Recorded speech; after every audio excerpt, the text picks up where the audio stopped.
श्रीमद् भागवत में ये भी आता है कि ऐसी जगह पर निवास ही न करो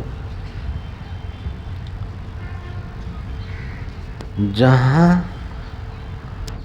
भगवत चर्चा सुनने का अवसर न मिले। ऐसी जगह पर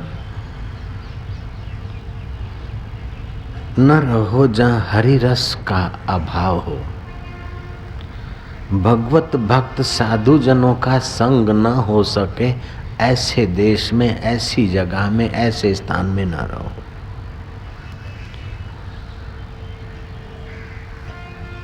भगवत नाम कीर्तन और भगवत रस में नृत्य करते हुए अपने अंतःकरण में यज्ञ पुरुष परमात्मा की अर्चना करने का अवसर अगर नहीं मिलता है तो ब्रह्मलोक के वैभव को भी लात मार के भगवत रस मिले वहीं निवास करो, ऐसा भागवत कहता है।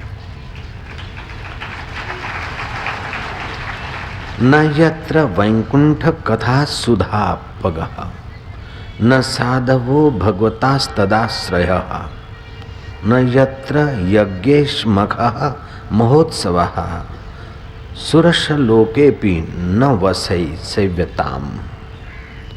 जहाँ कथा की अमृत वर्षा नहीं, जहाँ भगवत भक्त साधु पुरुषों का निवास नहीं, जहाँ नृत्य कीर्तन गीत गाकर यज्ञ पुरुष परमेश्वर की पूजा अर्चना का अवसर नहीं, वह ब्रह्मलोक हो तो भी उसको तुच्छ समझ के छोड़ दो। मंदिर में जाना या घर में मंदिर बनाना ये केवल आँखों को सुखमय दर्शन कराने के लिए नहीं है, अपितु बुद्धि का निर्माण करने के लिए है। नरानाम अयनम यस्य से नारम, नर नारी के अयन जो अंतःकरण में चैतन्य है, उस परमेश्वर का नाम नारायण है। मदन मोहन मालवीय जी माँ पूजा के रूम में से बाहर निकली, पुत्र ने माँ को दंडवत प्रणाम किया। हे पुण्यशीला माता, आशीर्वाद दे कि जो मैं अच्छे काम करूं तो सफलता मुझे मिले। माँ, मैं जो भी कार्य अच्छे अच्छे करूं उसमें मुझे सफलता मिले। उस पुण्यशीला भारत की देवी ने कहा, पुत्र तुझे सफलता मिले ये तो मैं आशीर्वाद देती हूँ, लेकिन इससे एक विशेष युक्ति बताती हूँ कि सफलता में तुझे गर्व न हो, अभिमान न हो।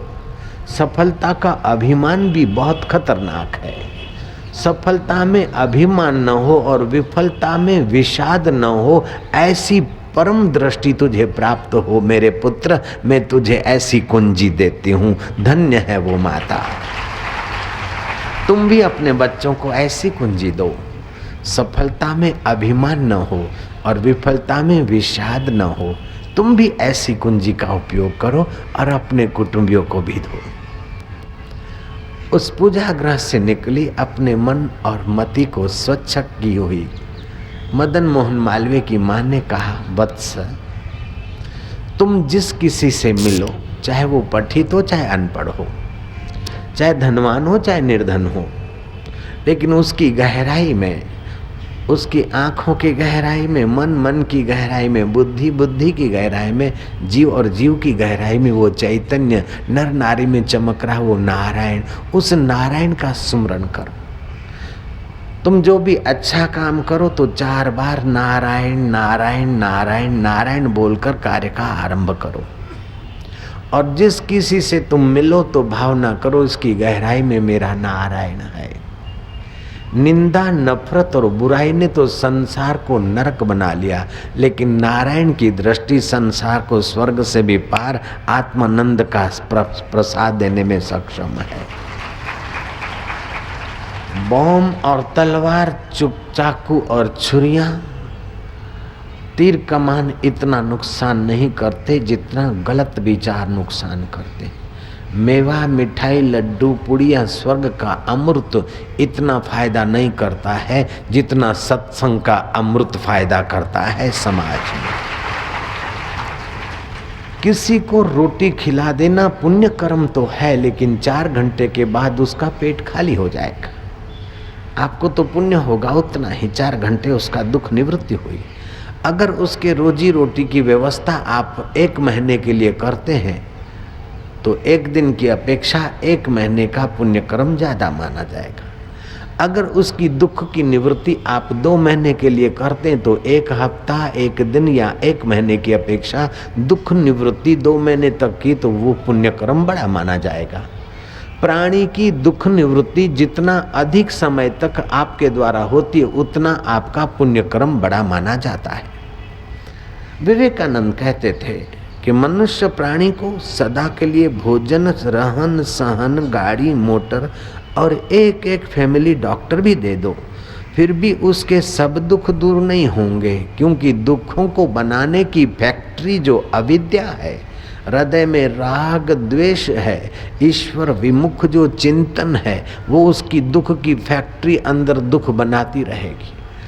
मनुष्य प्राणी का परम हितैषी तो वो है जो दुख बनाने की फैक्ट्री में भगवत रस बनाने की कथा देते हैं, दिलाते हैं। देने दिलाने में जो भागीदार होते हैं वे मनुष्य प्राणी के परम हितैषी हैं और ऊंचे में ऊंचा दान करते हैं।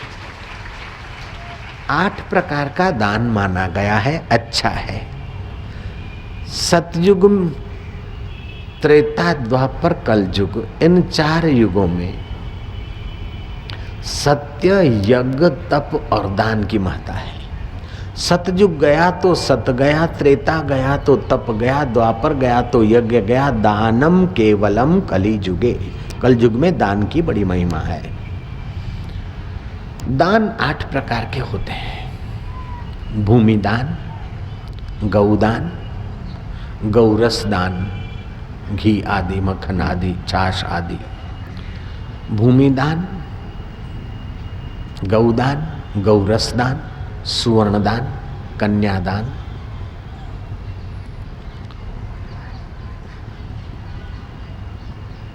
वस्त्रदान, विद्यादान और 8वां है अभयदान। कन्यादान के बाद जमाईराज शराबी कबाबी हो सकता है, और सुवर्ण दान दे दिया तो सोना लेकर सट्टा कर सकता है, कोई हो सकता है। लेकिन जिसको तुमने अभय दान, सत्संग के द्वारा अभय दान दिलाया तो शराबी जमाई भी शराब छोड़ देगा, पापी व्यक्ति पाप छोड़ देगा, अहंकारी का अहंकार गलने लगेगा, मोही का मोह गलने लगेगा, चिंतित का चिंता दूर होने लगेगी, भयभीत का भय मिटने लगेगा। अगर अभय दान दिलाने की तुमने चेष्टा की, उसमें तुम भागीदार हुए तो तुमने सर्वोपरि दान करने का अवसर पा लिया। दानम केवलम कलियुगे। तो सत्संग के द्वारा ऊंचे विचारों का दान होता है, भगवत भक्ति का होता है।